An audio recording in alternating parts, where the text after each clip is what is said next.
Morjes. Edellisellä videolla tutkittiin näitä ruostepaikkoja. Irrotettiin helma ja löydettiin sieltä ruostetta. Nyt olisi tarkoitus sitten fiksata nämä kuntoon. Alkuun ajattelin, että me hiekkapuhallan ton, mutta sitten tuli siihen tulokseen, että aloitetaan tästä. Hiotaan se, laitetaan sinne fosforihappoa. Sitten pistää pohjamaaliksi tommonen happopohjamaali. Harmaa kiveniskumassa. Sitten pohjasta näkyville mustille alueille mustavärinen alustamassa. Ja helmakoteloihin laitetaan, tää on vastaava kuin dinitroli ML, mutta tämmönen kotelosuoja-aine, joka imeytyy sinne ruosteeseen. Aika monta erilaista ainetta tuohon tarvitaan, mutta näillä kun tehdään, niin siitä pitäisi tulla hyvä.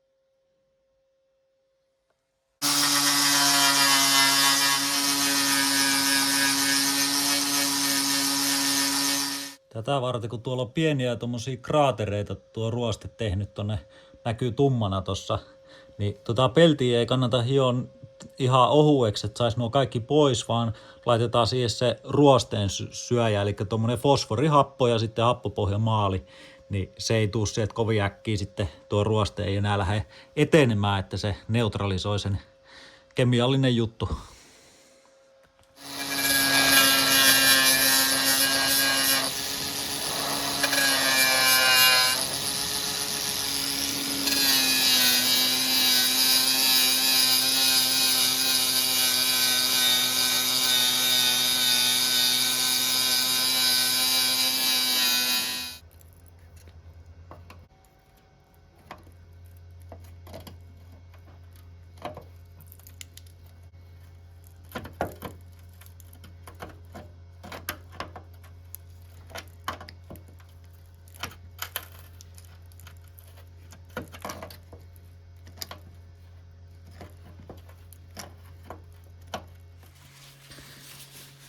Mie vaihoin tähän kulmahiomakoneeseen tällaisen törkeen näköisen terän tai laikan, niin tällä voisi kokeilla miten tuo PVC lähtisi irti tuolta.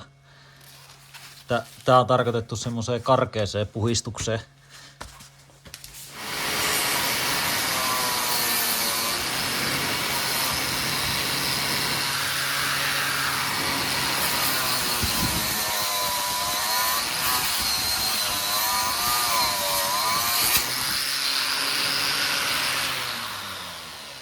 Joo, tää toimii aika hyvin tuohon tommoseen PVC.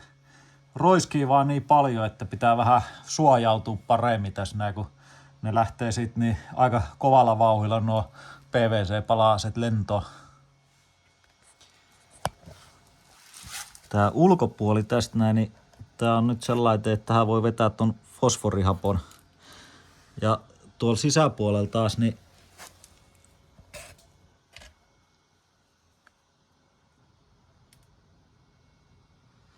tuo PVC-tehtaalta, mikä siinä on tuo pinnote, niin se on pysynyt paikallaan siinä.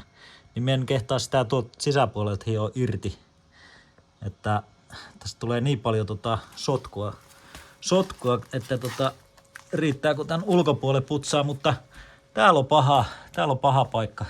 Tällaisilla pihtilöisillä, mitkä nämä on jotkut peltimiehen pihit, niin oikasin tuon helman tuolta, mikä oli tunkattu ruttu, niin tästä on lähtenyt, tää on niinku tuhottu, pilattu ihan tahallaan, kun ihan tyhmää, että tunkkaa tänään niinku kasaa, sit siitä lähtee se pinnote irti ja sit se on siellä kaikki hiekka ja kaikki tuolla välissä, kun tää on tuolla niinku länässä pohjaa vasten mehi siellä ihan märkänä, niin näin siinä sitten käy.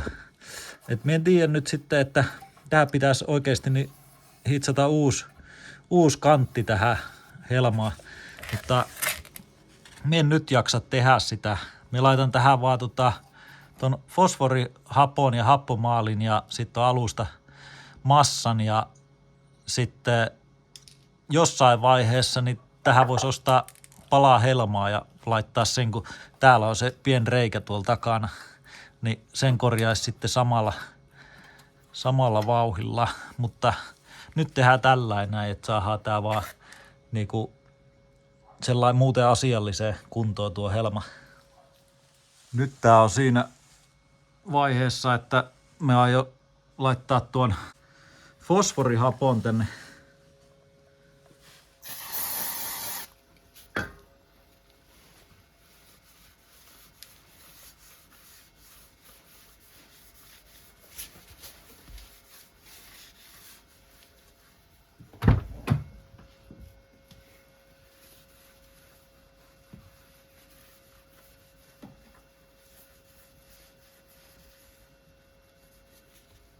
Mä ajattelin, että mä nostan ton kivipanssari tai tommonen, no alusta massa, mutta päälle maalattava, niin mä nostan sen tänne näin ylös. Tän vois maalata tällä automaalilla täältä ja jättää sen tänne alas, mutta kun tässä on joku, mikä tätä hankaa, tuo ove joku muovitiiviste tai tällainen hankaa tähän, niin se varmaan kestää paremmin tuo tommonen kivipanssari, niin mä nostan sen tänne, mä rajaan sen johonkin tuohon tiivisteen alle. Niin siitä tulee varmaan, ei tule ihan niinku alkuperäisen näköinen, mutta siitä tulee kuitenkin ihan siistin näköinen. Se on harmaan värinen, suurin piirtein auton värinen.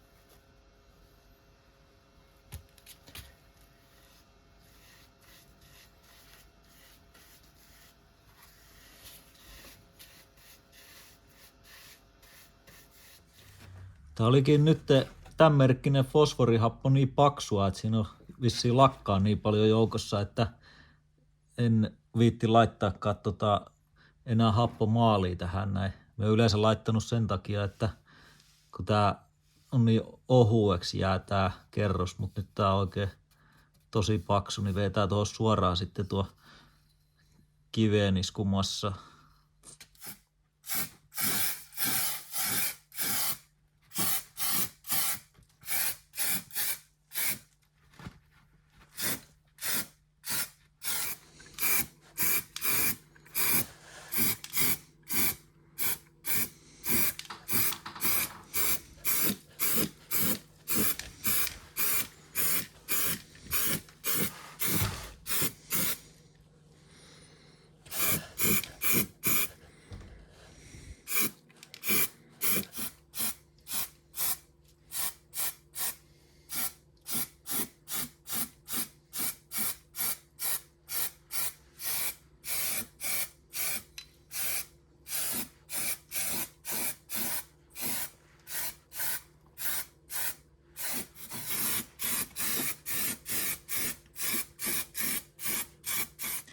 Tuonne helman sisäpuolelle, niin me laitan tavallaan täältä tuonne päin, niin laitetaan sitten tää musta alustamassa, imeytyy sinne joka niinku sopukka.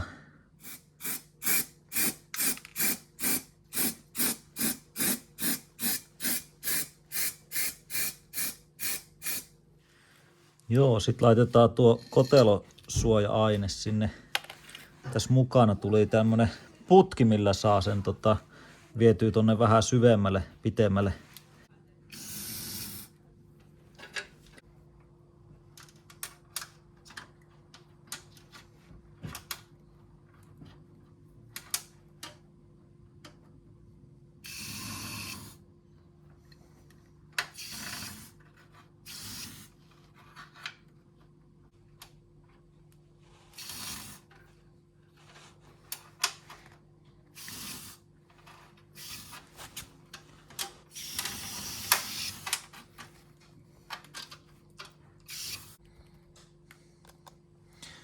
Eli se kun tippuu tuolta saumasta, niin se on mennyt joka paikkaan sitten.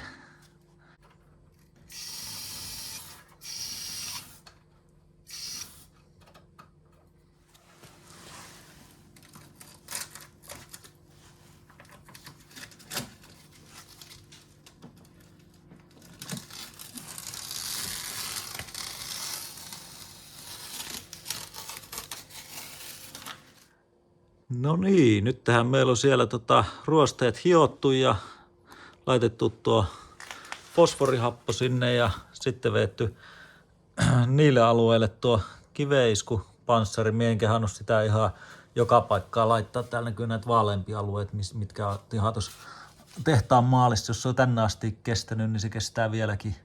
Ja sitten vielä kotelosuoja. Siinä näkyy nuo tipat tuossa reunassa, niin se tulee tulee noista tommosista V-poistoreijistä, niin kotelosuoja-aine on nyt siellä sisällä. Tosiaan niin pitää laittaa tuo helma takas paikalleen ja me luulen, että tää nyt kestää kyllä tää helma sit vähän aikaa. Ja tuonne taakse pitää jossain vaiheessa niin askarella se pikku paikka sinne.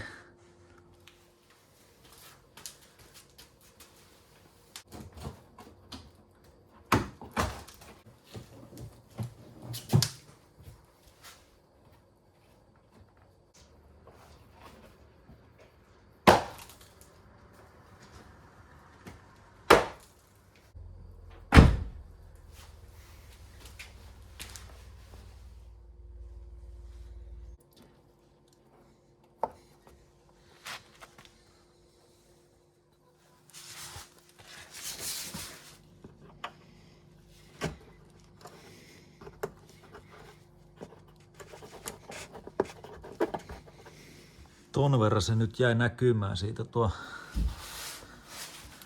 kiveiskun panssari. Pien raita. Vaikka tuo tuntuu hetkittäin niinku raskaalta aloittaa tää helma kunnostus, koska me ajattelin, että sieltä välistä kun näkyy se ruoste, että se on siitä alaspäin, niin se vaan pahenee, että siellä puuttuu tuo helma kokonaan, niin se on nyt tehty, että selvisi kohtuu vähällä ja me en tähän videolle nyt kuvaakaan noita pintaruosteiden korjauksia, koska tästä tulisi muuten liian pitkä. Me tykkää pitää nämä videot semmosia kohtuu lyhyinä. Otetaan se seuraavalle videolle ja sitten tässä on vähän muuta projektia kanssa, jos niitä saadaan ympättyä siihen seuraavalle videolle sitten. Mutta pistä kommenttiin, että mitä mieltä olit tästä Helma-projektista. Ainakin itselle jäi siitä semmoinen hyvä maku, että se ei nyt ruostu ihan sama tahtiin, mitä se oli siellä niin ruostumassa. Ja sitten tietää nyt, että mitä siellä on, että siellä takana on tosiaan, mihin se apurunko tulee kiinni, niin siinä on semmoinen pieni reikä, mihin pitää sitten tehdä paikka. Siitä varmaan joutuu leikkaamaan suht iso palan pois ja tehdä siihen uusi pelti. Mutta kiitos kun kattelit ja palataan taas seuraaville videoilla asiaa. Morjes!